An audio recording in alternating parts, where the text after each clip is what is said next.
ايه؟ اسمع الشعار ده يا عجوز.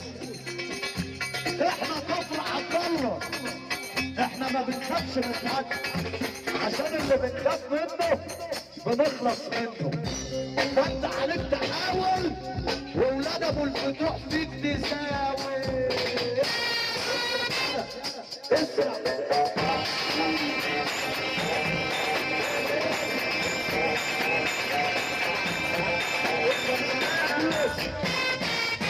طبعا الفنان اللي بره ده غير اي فنان بالنسبه لنا، فاحنا ما نقدرش نطول. احنا معانا فقرات يا جدعان، احنا معانا فقرات كتير، وانا قاعد معاكم لحد ما تقولوا نروحوا، بس نطلع فقره من اللي بره ونسمع حاجه، والراس مطلوب طول الليل، مفيش اي مشكله.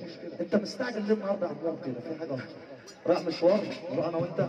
تحيه غاليه كبيره لكل الناس، وكل الناس خير وبركه، اجدع ناس كفر عبد الله. تحيه لبيت ابو الفتوح، بيت الرخ، بيت الادب، بيت الواجب، ابو العريس وكل امام العريس، كل اخوات العريس بنحييهم تحيه غاليه كبيره. لحظات قليله ايها الساده يتم الاعلان عن الفقره واللقاء بدعوة عامة مفتوحة من داخل مكتب حفلات شركات علا للتصوير السينمائي، اخويا العالمي الرئيس اسامه مرسي، من على انجام شباب الموسيقى العربيه، غواص في بحر النغم حديث المدينه، العالمي صانع الباجة دكتور حماده العجوز، هيشاركنا في اللقاء وحسن اللقاء.